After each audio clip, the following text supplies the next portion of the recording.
No dia 2 de agosto de 1971, o astronauta David Scott, comandante da Apollo 15, realizou um experimento bastante interessante na superfície da Lua.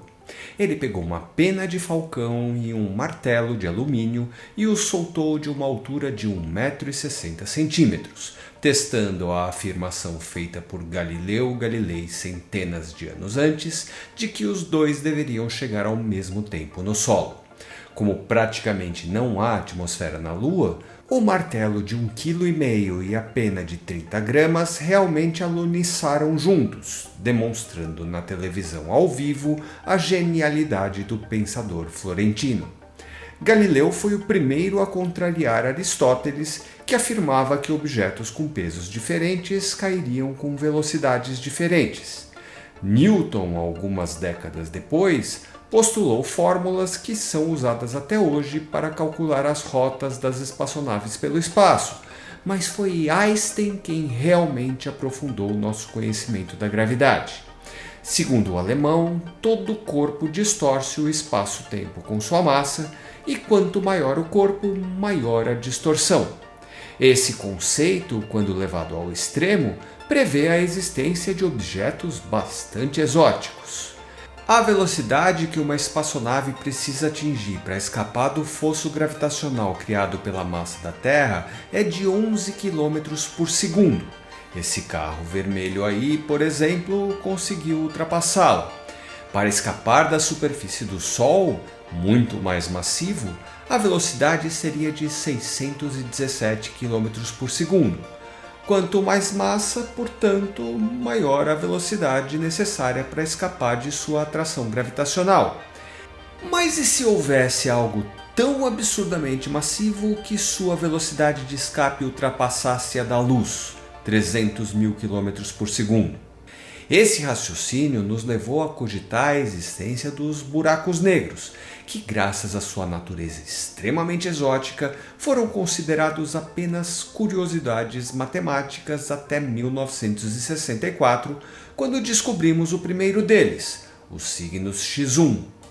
Hoje já conhecemos mais de uma centena de buracos negros, alguns com massas pouco maiores do que a do Sol, outros milhões de vezes maiores, e dos quais podemos dizer o mesmo que falam daquela cidade norte-americana conhecida, ironicamente, por suas luzes.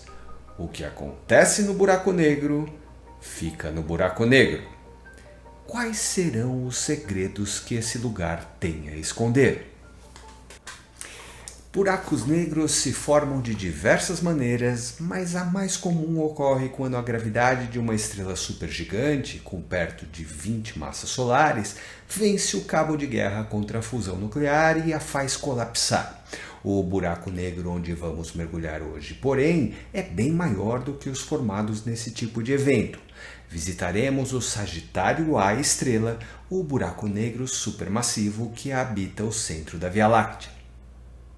Com mais de 4 milhões de massas solares, o Sagitário A estrela deve ter vários bilhões de anos de idade para ter acumulado tanta massa. Em 2022, a equipe do telescópio Event Horizon conseguiu criar uma imagem dele utilizando dados recolhidos por 8 radiotelescópios espalhados pelo mundo. O disco de acreção que você está vendo tem cerca de 52 milhões de quilômetros, um pouco maior do que a órbita de Mercúrio. Então vamos utilizar nossa fantástica espaçonave capaz de viajar próxima à velocidade da luz que você conheceu nesse vídeo para chegar a uma distância segura do Sagitário A estrela.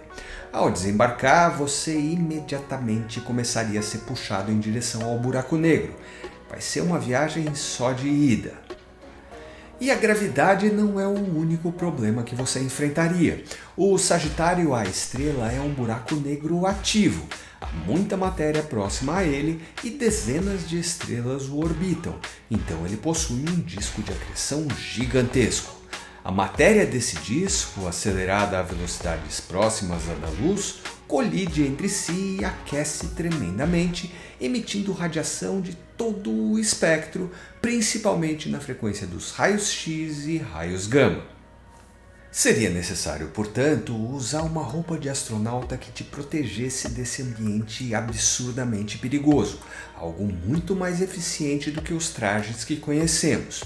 Além disso, o brilho do buraco negro a essa distância o cegaria instantaneamente, ou seja, teríamos que criar algum tipo de visor capaz de bloquear a grande maioria dessa luz para você conseguir ver os detalhes do disco de acreção. E você deve ter reparado que o Sagitário A estrela, visto de perto, é azul e não vermelho como na imagem do Event Horizon.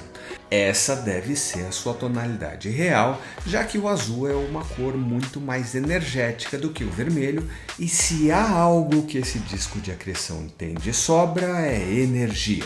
Escolheram o vermelho para pintar a imagem apenas porque ele transmite tons de luminosidade mais eficientemente do que o azul.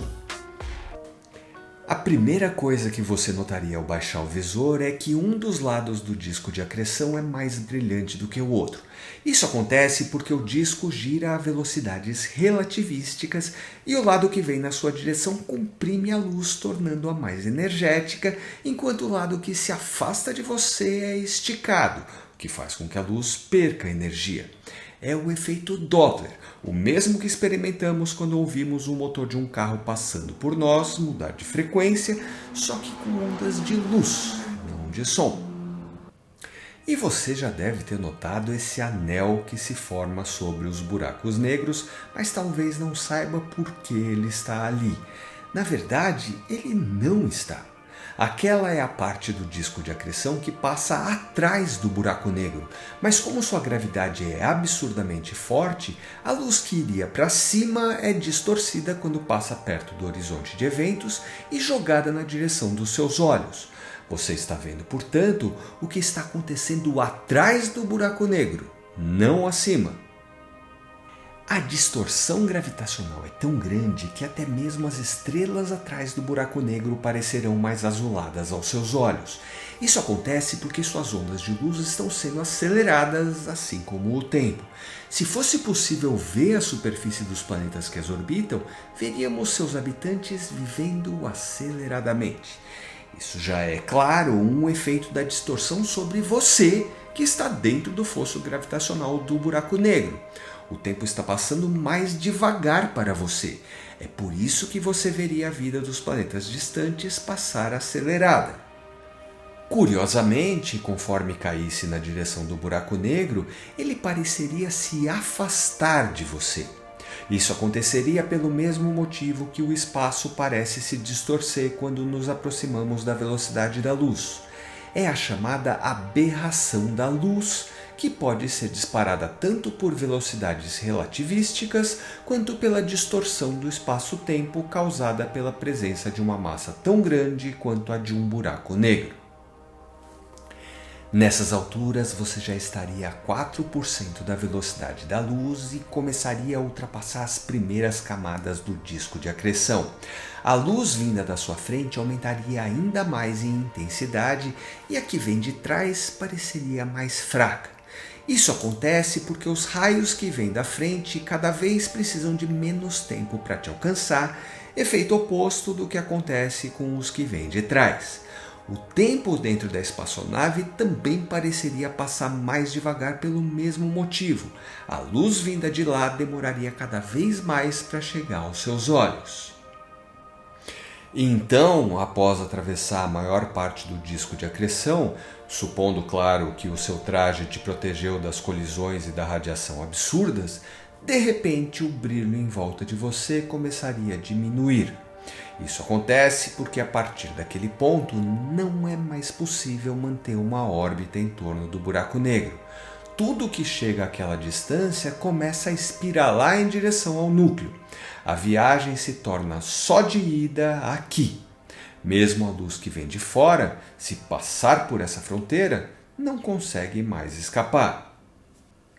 É a chamada esfera de fótons, um lugar onde um fóton consegue entrar em órbita do buraco negro. Já você vai continuar a cair em direção ao núcleo, mas do ponto de vista da nave, a sua imagem começará a distorcer para o vermelho até congelar no horizonte de eventos alguns segundos depois. Isso acontece porque a luz vai demorar cada vez mais para escapar do buraco negro. O tempo vai passar cada vez mais devagar até paralisar. Do ponto de vista da nave, claro, você ultrapassaria o horizonte de eventos e continuaria a cair. Não há uma fronteira palpável, é apenas o ponto a partir de onde a luz não é mais capaz de escapar. Afinal, o que acontece no buraco negro fica no buraco negro. Não pense, porém, que você cairia atrás da estante de livros do quarto da sua filha. O que aconteceria não seria tão diferente do que você já experimentou até aqui.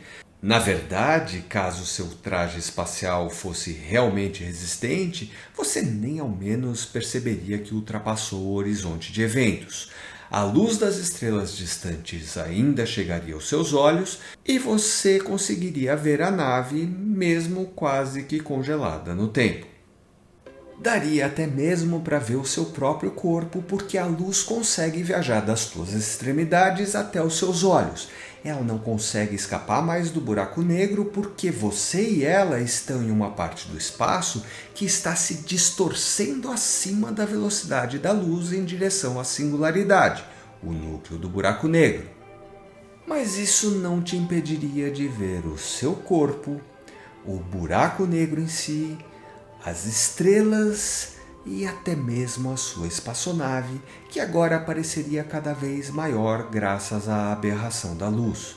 Seria impossível mandar uma mensagem para ela, porque, como eu disse, o espaço em que você está se distorce acima da velocidade da luz, impedindo a saída de fótons.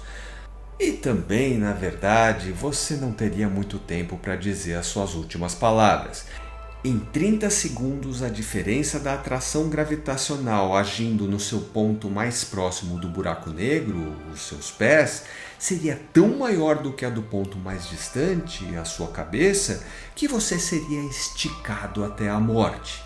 É a famosa espaguetização, e é só aqui que ela acontece, quase tocando a singularidade. A partir daqui, os átomos que formavam o seu corpo agora farão parte do buraco negro. Mas e depois? Para onde esse fosso no espaço-tempo levaria os seus átomos? Porque buracos negros não são superfícies sólidas extremamente densas. Eles são rompimentos na estrutura da nossa realidade. E a verdade é que as teorias que temos atualmente não são capazes de dizer o que acontece quando a matéria toca a singularidade. Talvez, quando conseguirmos unificar a relatividade com a física quântica, a resposta surja. Teremos que esperar o nascimento de um novo Galileu, um novo Newton ou um novo Einstein. E também o de um novo David Scott, que provará experimentalmente a nova teoria. Será um astronauta quem nos revelará o que acontece dentro de um buraco negro? Sabia que os efeitos relativísticos de se cair em uma singularidade lembram muito aqueles que acontecem com alguém que se aproxima da velocidade da luz? Confira isso nesse vídeo. Esses são os seguidores que contribuíram com o crescimento do canal nessa semana. Eu sou o Juliano Righetto e você acabou de assistir a mais um Somos Míopes porque somos breves.